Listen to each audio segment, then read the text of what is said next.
So our challenge is, how do we balance it? Now, let me tell you why it's a problem for everyone in this room. First, you can't help somebody change or be open to a new idea unless you get them into that renewal zone, because they're closed. They're defending against what is. They don't want to change. They don't want to think about something new. They don't even see it. So if you're in a meeting, you're saying, our company's eating our lunch. I want you to think outside the box. These poor people there can't, because they can't see the box. They're stuck in a narrow frame. So, your clients. If you can't get your clients periodically into this renewal state, they are not going to be open to learning or change. So all of the books, all of the psychometrics, all of the methods, all of the training programs, all of the dictates from top management mean crap, because people aren't going to be able to do anything. And sadly, it's one of the reasons why training programs have so little impact.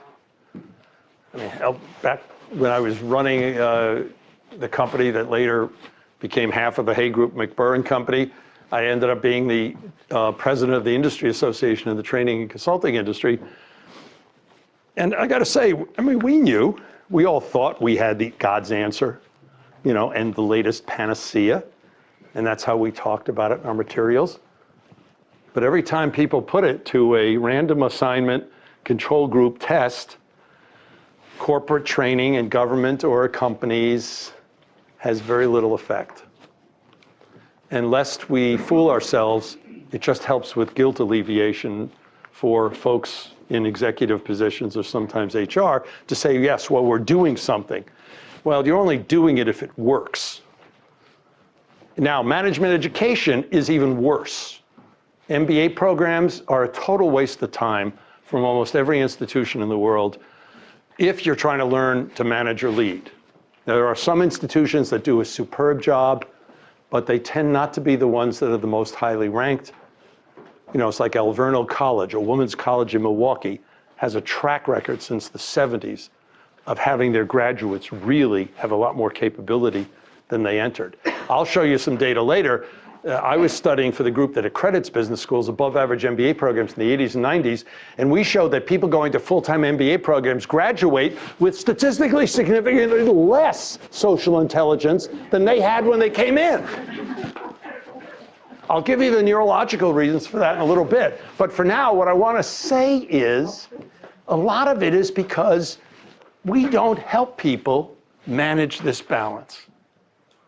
Now, the whammy around this, and there's kind of three levels of it. One's for your clients, or if you think about this in your families, your children, or spouse or partner.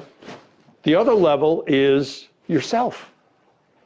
Are you open to change? Are you going through the motions? Oh yeah, let's benchmark. Let's see what the best companies are doing. Or do you really care and really interested? And then the third level ends up being how we design our change processes.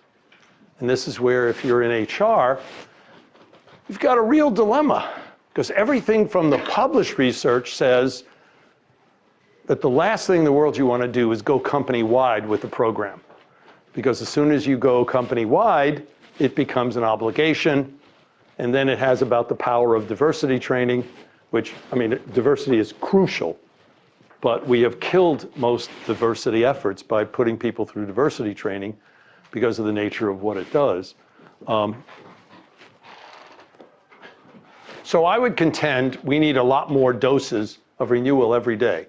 We know from published research, I don't put it up here unless there are 5 published studies, either in medicine, sometimes psychology. We know that meditation helps, yoga helps, Tai Chi helps, physical exercise helps if it's modest.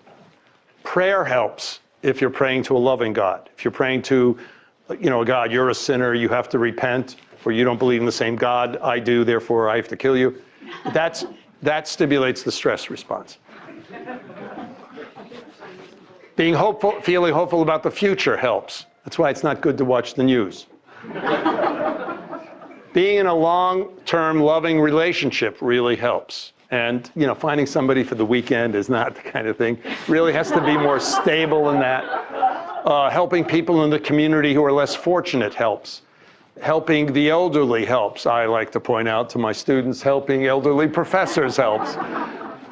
And this is the one we've known since the 70s. Having a dog, cat, or in some parts of the country, a horse or a monkey helps significantly.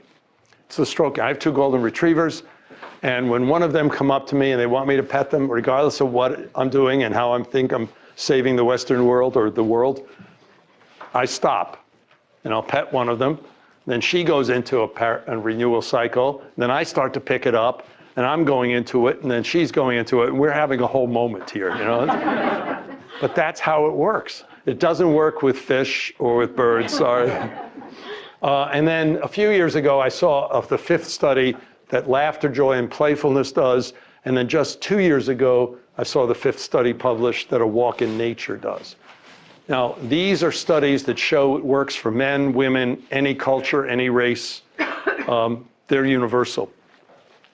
There may be other things that work for you, but if they haven't been proved in rigorous research yet or universal, I won't put them up here, but there are other things.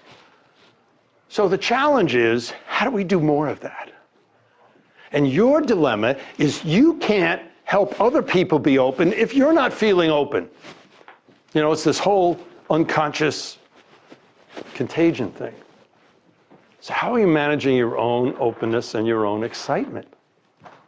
Your own degree of joy? And that's where you need a number of doses of renewal every day. And you can't just do it outside of work. You have to be doing it in work. So that's what we're going to focus on today. How do you do that? So I did all of this to get ready for this. This is the main activity, our exercise.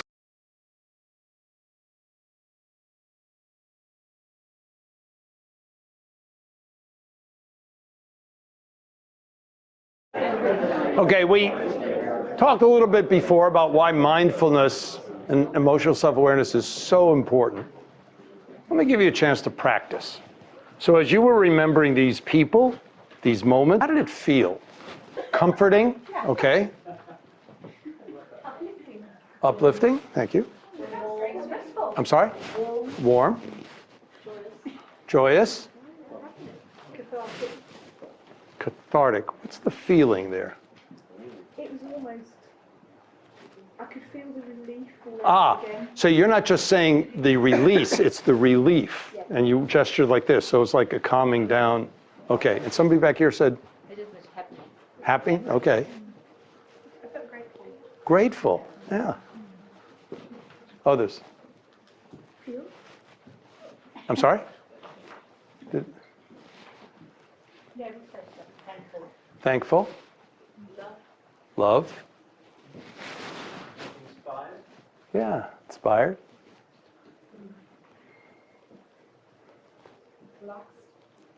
Relaxed. Emotion. Which emotion? Well, maybe, or emotions? Kind of nostalgia tinged with a little bit of sadness because the person has passed away. Okay, so sad over the loss. Okay. I've done this exercise on all 7 continents, yes, including Antarctica, and at least 65 countries, and it doesn't matter whether we're in Astana, Kazakhstan, or Milano, here, or in Denver. Humans say the same thing you just said. People say, oh, I felt so grateful, thankful, I felt moved, I felt loved, I felt deeply appreciated, or sometimes people will use a word like proud about how much these people cared. As a number of you said, I felt excited, lifted, empowered, energized, and I also felt centered, calm, or somehow moving towards some sense of my word, but some sense of peace. Sometimes people talk about feeling nostalgic and meaning they felt sad over the loss of someone who has passed away. Now, nobody here said it, but in other audiences, people will often comment that they felt a rapport or a similarity with the person they were talking to. You guys, even though you didn't know each other. So here's the kicker. If you had any of those feelings, not all, any one of them, you just had about 8 minutes in the parasympathetic nervous system. You just had a renewal moment, if you had any one of those feelings. One of the reasons I do this exercise is we don't need to know what it's like to feel stress. Most of us know that. But we don't know what it feels like to be in renewal. We confuse it with rest. It's not rest. It's not relaxation. It's not boredom. It's something different. And to the extent that you can somehow remember this feeling, this becomes very important because it's a good way for you to start to tune what we would call your somatic self-awareness about it. But it also becomes key for understanding how to understand other people. So one of the things I'd suggest is, if you haven't talked to the person in a while, call them this weekend. Don't just email, call. Say, hey, I was thinking about you. I was thinking about this moment. And if sadly they've passed away, Saturday morning or Sunday morning, make a cup of tea or coffee and sit down. I'm sorry? Speak to my siblings. Okay, speak to your siblings, or to sit down with some photo albums and remember those moments with them, because what a great way to honor their gift to you. It's a good thing. The most important question I'll ask this evening, we're actually not going to analyze, but I want you to think about it tonight on your way home. Whose list will you be on? Whose list will you be on? Seriously, the only way we have a legacy in life is through the people that we've helped, we've moved. I used to be able to say the people we've touched, but now there's so much sensitivity in HR, you can't say that anymore. But seriously, it's through these key relationships.